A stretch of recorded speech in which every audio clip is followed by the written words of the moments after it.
Antes con José Luis Michelena de Médicos Sin Fronteras. En Médico, esta es una organización internacional con presencia en el DF y es importante hacer una valoración frente a que estamos con el ébola, es decir, un virus que no es nuevo, que tiene su aparición incluso desde 1976. Viene del nombre del río Ébola, sí, es un afluente allá del río Mongala que a su vez vierte al río Congo en África y que tiene aparición en el 76, bueno, luego un brote también en el 95, en el 2000, en el 2007 y hoy nos tiene estacionados en esta alerta internacional que ya está, pues por lo menos está el pánico en la frontera con México. ¿Qué es el ébola y qué estudian los doctores que están allá en África? Le doy la bienvenida a, en este caso, a José Luis Michelena de Médicos Sin Frontera. Buenos días. Muy buenos días. ¿Frente a qué estamos? Al contrario, ¿frente a qué estamos con el primero, qué es el ébola, José Luis? El ébola es una enfermedad viral que se transmite principalmente por el contagio con los fluidos corporales del paciente infectado y que, bueno, produce principalmente una fiebre muy alta, dolor y en los casos ya avanzados produce hemorragia. Entonces se clasifica dentro de las enfermedades que se llaman fiebres hemorrágicas, que existen varias. Sin embargo, esta, bueno, pues es la que ha cobrado importancia en estos últimos meses. ¿Quién la puede contraer? Es decir, por ejemplo, la puede contraer, bueno, generalmente se está establecido que el virus suele pasar de animales contagiados, como por ejemplo los murciélagos, a las personas. Tiene que ver con el contacto con animales muertos o con que la gente suele también, bueno, porque hay una situación de hambre en estos países, comer estos animales, y muchas veces estos animales que no son afectados por la enfermedad pero contienen el virus, pues pasan el virus al ser humano. Una vez que estas personas se contagian, bueno, cualquier persona que esté en contacto con los fluidos, es importante señalar que no se transmite de forma aérea, porque hay como mucho temor. Se transmite a partir de los fluidos corporales, esto es el sudor, la sangre, el vómito, la diarrea, etcétera, y que puedan entrar en contacto con alguna de las, se llaman ventanas, que puede ser una raspadura en la piel, o por los ojos, o por la boca, etcétera. La persona resulta infectada.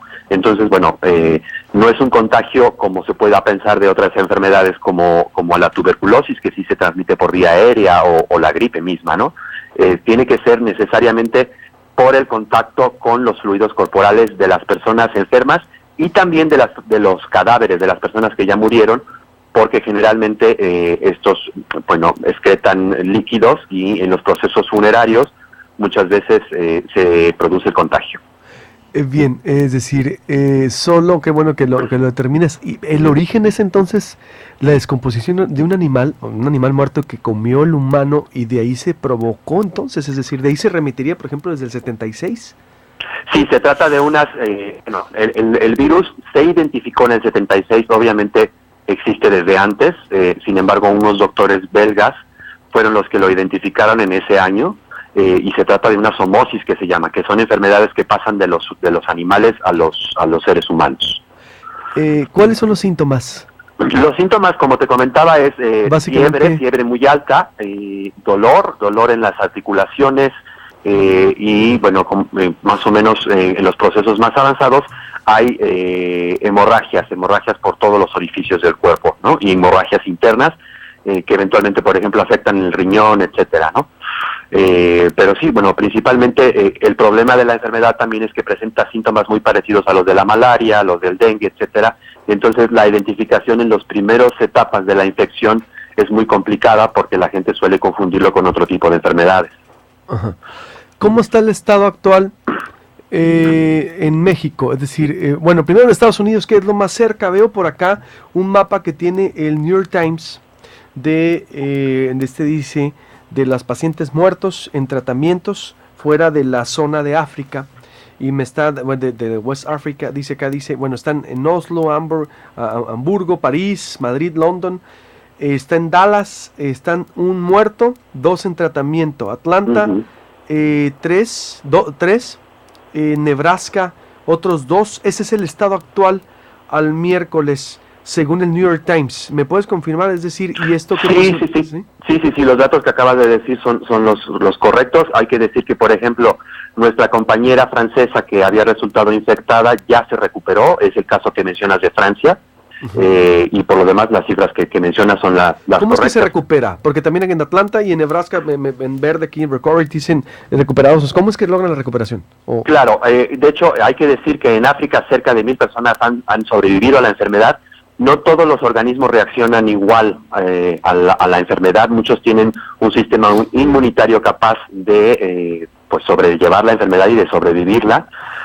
Por eso, bueno, la tasa de mortalidad, incluso Médicos Sin Fronteras ha logrado reducirla. Depende mucho del estado inmunitario del paciente, de la atención pronta que se le dé al caso, es decir, la detección temprana, y el tratamiento que tiene que ver, pues es un tratamiento muy básico, pero que permite al cuerpo resistir la enfermedad, que tiene que ver con la hidratación, la nutrición adecuada, la aplicación de medicamentos para bajar la fiebre, etcétera, y que en algunos casos permite que los pacientes logren superar la enfermedad. Entonces, pues hay casos que afortunadamente lo logran y otros que desgraciadamente no. A ver, ¿cuál es la situación para México? José, le estoy hablando, es muy importante para poner en contacto para quien se va conectando ahorita, quien nos está sintonizando apenas se ven sus autos. Estoy hablando con José Luis Michelena de Médicos Sin Fronteras sobre la situación del ébola en el mundo y en México. ¿Cuál es? ¿Hay un cerco sanitario? ¿Hay previsiones? ¿Qué hacer? Porque ya hay, por lo menos ya está el pánico en Nuevo León, en Tamaulipas. Claro, mira, es importante señalar que bueno, como organización nosotros no podemos determinar los protocolos que debe de implementar el gobierno mexicano y las autoridades sanitarias. Sabemos que ya se está implementando y ya se está capacitando personal para responder, que ya hay una unidad médica preparada para recibir un posible caso. Y todo esto depende de las guías que la Organización Mundial de la Salud ha proporcionado a los ministerios de salud en todos los países para que estén preparados para responder ante un posible caso. Hay que decir que hasta el momento no se ha registrado ningún caso, la Secretaría ha desmentido por ahí varios rumores, y lo más importante es que países como México sí están preparados para responder a un posible caso. Es posible aislar al paciente, aislar a las personas o monitorear a las personas con las que este paciente tuvo contacto, y la gravedad de la situación está en África del Oeste, ¿no? Ahí es donde está muriendo la gente, ahí es donde la situación es desesperada, y los países digamos como México o como en Europa o Estados Unidos sí están preparados para contener, y los casos que se han presentado son casos aislados, obviamente casos en su mayoría importados de personal que había viajado a la zona, y yo creo que hay que bajar la alarma en México de que esto se pueda extender, etcétera, porque estamos preparados y no hay por qué preocuparse. La preocupación son los más de 4,000 muertos que hay en África y cerca de 8,000 casos internados, y ahí es donde está la emergencia, y ahí es donde tenemos que centrar nuestra atención y nuestros esfuerzos, porque si no se contiene la epidemia en esa zona, pues van a seguir apareciendo casos en otras partes del mundo. Entonces la atención de la prensa, de las organizaciones internacionales, de la comunidad internacional debe de estar en esa zona. Entonces no hay por qué alarmarse en México, dices. No, la verdad es que no. México tiene capacidad para responder. La Secretaría en estos días ha emitido comunicados sobre los protocolos que está implementando, sobre las personas que ya están siendo capacitadas y sobre las instalaciones que estarían destinadas para internar un posible caso. Entonces, creo que hay que bajar un poco el nivel de alerta en el país y pensar en las necesidades de los que están sufriendo en esa región, que es una situación muy desesperada, muy trágica y muy triste, ¿no? Porque además han pasado muchos meses sin que la comunidad internacional responda adecuadamente. Muy bien, te agradezco mucho la información entonces, qué bueno que das esos parámetros, esa explicación para pues mantener la calma y saber que si también, frente a qué estamos, el origen y lo que pudiera pasar, y dices, hay la capacidad para responder. Exactamente. Gracias, José Luis Michelena, te agradezco mucho la información. Gracias a ustedes. Bueno, ya escuchó usted, importante.